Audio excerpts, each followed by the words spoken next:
Step 1. Discovery by a handler figure at a young age. Step 2. Construction of a named persona, a separate identity with its own name, its own costume, its own behavioral profile. Step 3.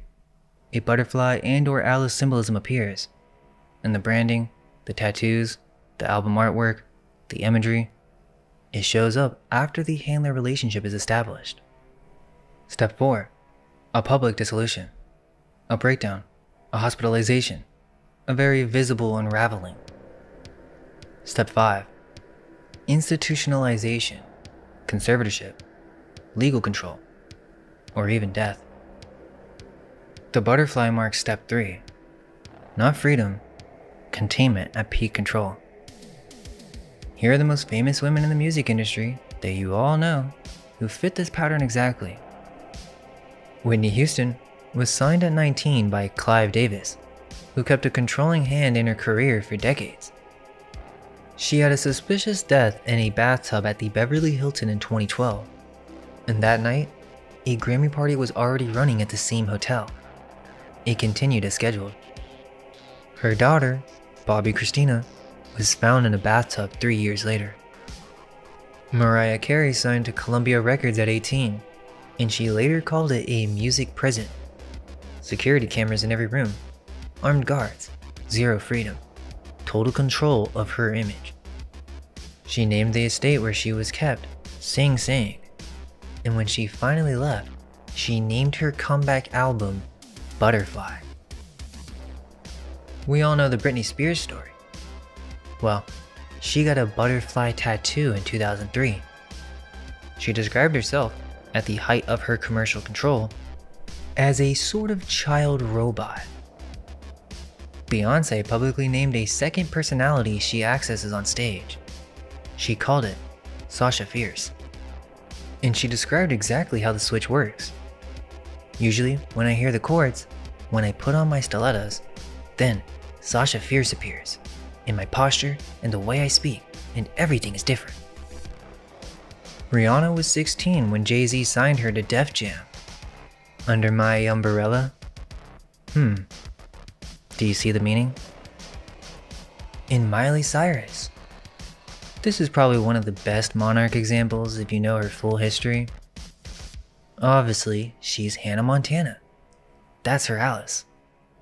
Stefani Germanotta has an entire hierarchy of altars. Her music videos contain clear occult symbolism. Her performing altar is called Lady Gaga, and above that, she's Mother Monster. So an entity that sits above the performer. She literally tells you, go rewatch Bad Romance. The music video shows an asset kidnapped, drugged, and sold to a buyer. Over 1 billion views. Kesha's case is the most legally documented handler-asset relationship in recorded music history. Her 2017 album Rainbow ends in butterfly imagery. Nicki Minaj has a male alter she calls Roman Zelensky. In 2012, she also released a song called Marilyn Monroe, and the video shows her embodying Monroe. Taylor Swift built a decade-long persona as the innocent country pop girl next door. In 2017, she staged its murder. The "Look What You Made Me Do" video opens in a graveyard, a birdcage, a clone tower of all prior Taylor cells, each one eliminated. The bridge is the direct announcement. The old Taylor can't come to the phone right now. Why? Because she's dead. 1 billion views. Billie Eilish. She released her first single at 14, was signed to Interscope at 15, and was 17 when Bury a Friend was shot. In it, multiple sets of hands in black rubber gloves inject unlabeled syringes into her spine. She's dragged across the floor. The song is written from the perspective of the monster under your bed. Melanie Martinez. She built her entire career on this template. The Crybaby album in 2015. Then in 2019, K-12, children sent to a facility where they're medicated, monitored, and shaped checkerboard floors throughout? Wide Awake from Katy Perry. Is that an inversion of Eyes Wide Shut? 2012. Over 1 billion views. In the video is an explicit Alice in Wonderland sequence. A Wonderland maze. A child self waiting inside. Poison fruit. A mirror. And then a butterfly garden. Rihanna, S&M, 2011. Checkerboard rooms. A handler leash. Bondage throughout. Banned in 11 countries. This mind control destroys the sacred feminine within the female victim, turning them into nothing more than a piece of meat. Silence of the Lambs, 1991. The cover is a death head hawk moth covering a woman's mouth, a young woman being conditioned, shaped, and used by an older male genius who understands the human mind at a level no one else does. He gives her information in exchange for pieces of herself. That's the handler dynamic. Dollhouse, 2009. Human beings with their personalities wiped and reprogrammed for clients, given names from the NATO phonetic alphabet, Alpha, Sierra, Victor, Echo, and they don't know their own triggers. Fox canceled it after 1 season. Black Swan, 2010.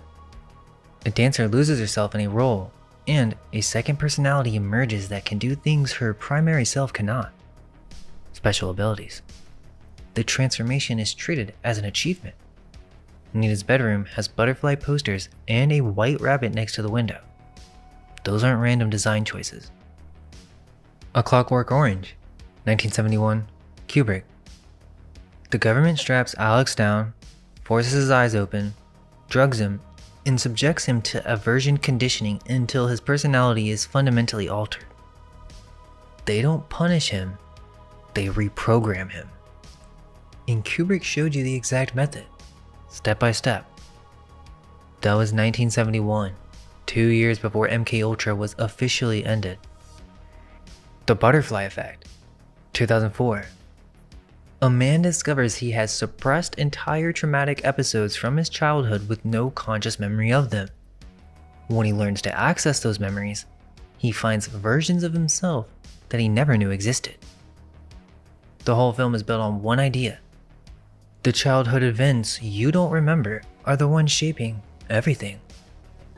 There's another piece to this. The checkerboard floor. Go look at production design across major music videos from 1985 to 2010.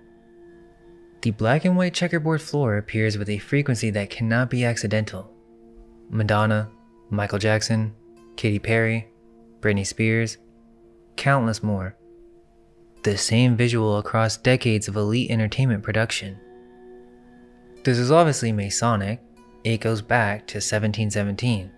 And the first codification of it in Masonic text is from 1727. It's the foundational floor of initiation. And it is the floor of the looking glass world in Lewis Carroll's Through the Looking Glass. Alice steps through the mirror and enters a world organized as a chessboard. She's a pawn. The Red Queen tells her she starts on the 2nd square, and if she reaches the 8th, she becomes a queen. So she doesn't pick her path. She gets moved from square to square, meeting whoever occupies that space, following rules she didn't write. The whole book is a chess game, and Alice is a piece in it. It's the Masonic initiation floor, Carroll's chessboard. It's the same thing. The subject moves through a controlled grid and doesn't know who's playing. This is the Project Monarch template. Aleister Crowley, who by the 1910s was running one of the most significant initiatory magical schools of the 20th century, made both Alice in Wonderland and Through the Looking Glass required reading for his initiates as sacred text, as maps of the initiatory process. The rabbit hole is the induction sequence, the technique used to initiate the dissociative state. Going through the looking glass is the transition between the primary identity and the alter. The caterpillar asking, "Who are you?" is the identity dissolution stage, where the subject's sense of self is systematically destabilized before a new identity is constructed. The Red Queen is the punishing authority. The Mad Hatter is the handler. The Cheshire Cat is the controller behind the handler, the one who gives instructions and then disappears. This is the literal template used across facilities across decades. Disney released Alice in Wonderland in 1951. And the CIA launched MK Ultra in 1953. Keep that in mind. A great example of the Alice template is The Wizard of Oz, 1939. You guys know the movie, so I'm not going to break it down. But how does it start? A traumatic event. A tornado. And when it's over, she wakes up in another world. Kansas is the baseline. Oz is the altered state. Over the Rainbow moves her between the two. She's guided down a specific path toward a man behind a curtain who controls everything. And to get back, she clicks her heels 3 times and repeats a phrase. There's no place like home. Do you get it? 3 repetitions, click, then the subject returns to the baseline. Remember how the movie ends? She wakes up in her bed, and the same men from her dream are all standing around her, staring down at her. The men in Oz were the men in her real life the entire time. She just didn't know it. And keep in mind, the girl who sang Over the Rainbow, Judy Garland. She was 16. MGM had her on amphetamines to keep her awake for 18-hour shoots, and barbiturates to put her to sleep afterwards. They controlled what she ate, what she weighed, her entire life. This is how the entire system runs. Mass public programming. The music videos, the album covers, the artists who go through very public breakdowns, fragment publicly, emerge with a new persona on the other side, and become bigger than they ever were before. The culture layer normalizes the symbol. The symbol attracts the audience. The audience contains the next generation of product. Then, the product serves the clients.